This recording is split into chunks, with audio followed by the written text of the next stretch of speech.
નમસ્કાર. 22 માર્ચ વિશ્વ જલ દિવસ છે. તે નિમિત્તે તમામને ખૂબ ખૂબ શુભકામના. વિશ્વ જલ દિવસ નિમિત્તે દેશ અને દુનિયામાં અનેક કાર્યક્રમો થાય છે. મિત્રો, જળ વગર જીવન નથી, જળ વગર કોઈ પણ વ્યવસ્થા શક્ય નથી.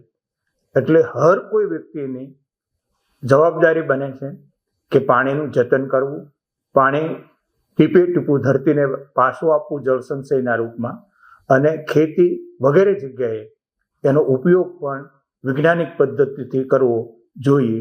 એ સમય પાકી ગયો છે.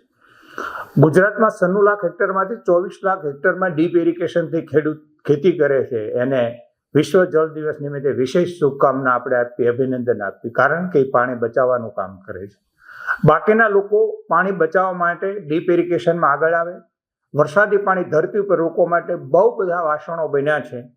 એની જાળવણી થાય, જરૂરી જગ્યાએ નવા વાસણો બને. સરકારનું કામ સરકાર કરે, લોકોનું કામ લોકો કરે. બંને સાથે મળી અને પાણીના અભિયાનને સતત આગળ વધારતા રહે. વિશ્વ જલ દિવસ નિમિત્તે ગુજરાતના લોકોને એટલું જ કહેવાનું કે ગુજરાતમાં જે પાણીની કંઈ જળ સંચયનું પાછલા 25 વર્ષમાં કામ થયું છે, એના હિસાબે ખૂબ ફાયદા થયા છે. એમ છતાંય એ વિષયને સતત આગળ વધારવો જોઈએ. એટલે જાગૃત ખેડૂત, જાગૃત લોકો, સરકાર વગેરે વગેરે એને આગળ વધારવા માટેના પ્રયત્ન કરે છે. એ બધાને પણ આપણે ખૂબ ખૂબ અભિનંદન આપી.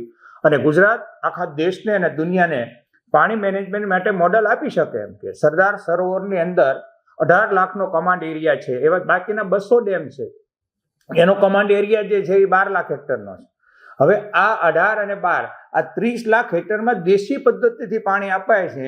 એને જો વૈજ્ઞાનિક પદ્ધતિથી પાણી આપવામાં આવે, આ કેનલ નેટવર્કમાંથી ધોરિયા નેટવર્કમાં પાઇપલાઇનના ખેડૂતના ખેતરે કુંડી આપવામાં આવે અને એમાં ડીપ ઇરિગેશનથી ખેતી કરવામાં આવે, તો આ 4 ગણો એરિયા 30 લાખનો થઈ શકે. એટલે 1 કરોડ ને 20 લાખ હેક્ટરનો એરિયા ડીપ ઇરિગેશનથી પાણી આપવાથી આ જે અત્યારે આપણી પાસે પાણી છે એમાંથી ઉપલબ્ધ થઈ શકે. અને આપણીને ગુજરાતમાં 96 લાખ હેક્ટરમાં જ ખેતી થાય છે.